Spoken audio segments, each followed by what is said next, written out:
ओडिशा सरकार का निर्देश अनुसार आज सारा देश ने 75तम वन महोत्सव 2024 पालन करुथिबार बेले षष्ठ दिन ने बलांगीर जिला बलांगीर बनखंड अधीनस्थ लोहिसिया वनांचल तरफनो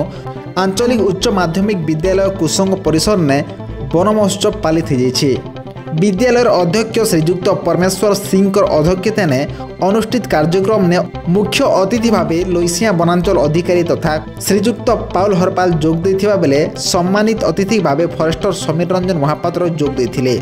ई अवसर में शिक्षा विभाग अध्यापक तथा जातीय सेवा योजना अधिकारी और युव रेड क्रॉस ऑफिसर श्रीजुक्त सूरज कुमार बारिक विद्यालय अध्यापक अध्यापिका और युव रेड क्रॉस शाखार शताधिक छात्र छात्री उपस्थित रही गोटे गोटे गछ लगे देखा मिली। पर मुख्य अतिथि लोहिसिया वनांचल अधिकारी श्रीजुक्त पाउल हरपाल तांकर वक्तव्य ने छात्र छात्री मान वृक्षर आवश्यकता तथा जलवायु परिवर्तन मृत्तिका संरक्षण मृत्तिका दुर्विपाक सुस्थ और स्वच्छ परिवेश टांगरा भूइन वृक्षरोपण यहाँ नहीं होबार लगी आज सबू जंगल काटी कंक्रीट जंगल रे मानव समाज बास करुछि जेनथिर लगी विविध समस्या आड़ के मनुष्य समाज टाणी ही जाउछि। इस समस्या के दृष्टि में रखिकरी प्रधानमंत्री माँ लगी गोटे गछ लगेबार लगी आह्वान देछन सेतिर लगी सब छात्र छात्री गोटे गोटे गछ लगाले आमर देशर जंगलमय देखा जिबा और परिवेशर सुरक्षा हेबा बोली वार्ता प्रदान करिछन। शेषने वन विभाग अधिकारी और विद्यालय अध्यापक छात्र छात्री माने सबे परिवेशर सुरक्षा निमंते गाँ के जाइकरी गोटे गोटे गछ लगाबा लगी शपथ नेथिले। मो श्री परमेश्वर सिंह आंचलिक उच्च माध्यमिक विद्यालय अध्यक्ष आज आमे वन महोत्सव सप्ताह प्राय शेष दिन हो गला षष्ठ दिन हो गला आमे आज समस्त छात्र छात्री कर्मचारी एवं जंगल विभाग समस्त कर्मकर्ता को नहीं आज वन महोत्सव उत्सव पालन कलु एवं से आमे जहाँ जहाँ कार्यक्रम हाथ को नहीं समस्त को सचेतन करवा एवं वन महोत्सव उद्देश्य कौन एवं वृक्ष ही जीवन ये जो नारा ये नारार माने भविष्य कौन एवं ताकू समस्त उपलब्धि करिसेंति कि नहीं एवं सेतिपई छात्र छात्री मानकू एवं सेमानकर अभिभावक मानकू आमे सचेतन करिया पई आमे यथेष्ट एवं बहु परिमाण में चेष्टा करिचु एवं जहाँ भी हो आज कार्यक्रम मोर चिंताधारा रे सफलीकृत होइछि एवं एमिति प्रत्येक अनुष्ठान रे जदि एई भली कार्यक्रम सफल हुए ताहले आमर उद्देश्य एवं लक्ष्य निश्चय आम पूरण कर आपन केते आशावादी छात्र छात्री माने निश्चित भाव आशावादी आज समस्त छात्र छात्री मान को नहीं आम शपथ पाठ करिचु एवं समस्त को अनुरोध मध्य करिचु जे केमिति आमे वृक्ष आमर कौन एवं आम जीवन रे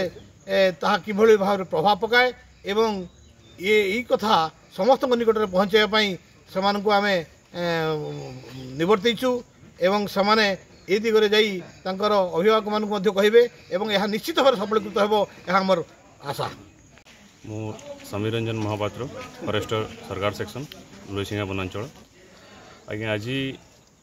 वन महोत्सव सप्ताह पालन षष्ठ दिन रे आमे उच्च माध्यमिक विद्यालय कुसंग रे वन महोत्सव सप्ताह पालन करूँ। एठी कुसंग कॉलेज रो समस्त शिक्षक समस्त लेक्चरर्स एवं लोहिसिया वनांचल समस्त वन कर्मचारी रेंज ऑफिसर महोदय समस्त उपस्थित रे तथा ए कॉलेज समस्त छात्र छात्री को लेकर आम वन महोत्सव सप्ताह पालन कलु। उद्देश्य कौन थिला? वन महोत्सव सप्ताहर उद्देश्य है सचेतनता केमती आम सृष्टि करवा लोकों भितर जे आम नूतन जंगल सृष्टि करिपारिबा यार सुरक्षा तथा संरक्षण प्रति आम केमती विशेष ध्यान देवा एवं आमर जो जंगल जो तार उपादेयता रही ताकू केमती आम सेठू सस्टेनेबल यील्ड आम केमती हार्वेस्ट करिपारिबा ये सब विषय रे आम सचेतनता कार्यक्रम आज प्रोग्राम रही एथिरे समस्त छात्र छात्री जोग दे चारा रोपण करते आम लोहिसिंगार आम जो चारा उत्पादन केन्द्र रही करकचिया सेठू आम चारा आम प्रोवाइड करूँ एवं कार्यक्रम टी बहुत विशेष रूपे कार्यकारी हेबो बोली कि आशा करुँ। केते सचेतन हेले बोली छात्र छात्री मैंने आप आशा कर छात्र छात्री माने हेले आमे हमरो न्यू जेनेरेशन सामाने देशर भविष्य बोलिक कह जाउची एवं आम छात्र छात्री माध्यम रे चेष्टा करूँ एथर केमती ये सचेतनता को आम गोटे नेक्स्ट लेवल जाए पहुँचे पारू आम लोकों मध्य भी सचेतनता वार्ता आम सृष्टि करोचु विभिन्न गाँव में आम जाकरी प्रत्येक वर्ष आम वन महोत्सव सप्ताह पालन करता सचेतनता वार्ता आम देता एथर आम ये कुसंगे कॉलेज रे आम सचेतनतार कार्यक्रम सृष्टि करुँ आम आशा करूँ जे छात्र छात्री निजे सचेतन होगा सह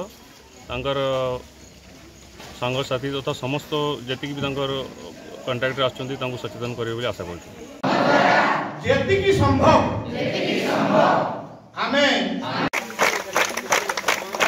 आज्ञा कि साइड हम बोलो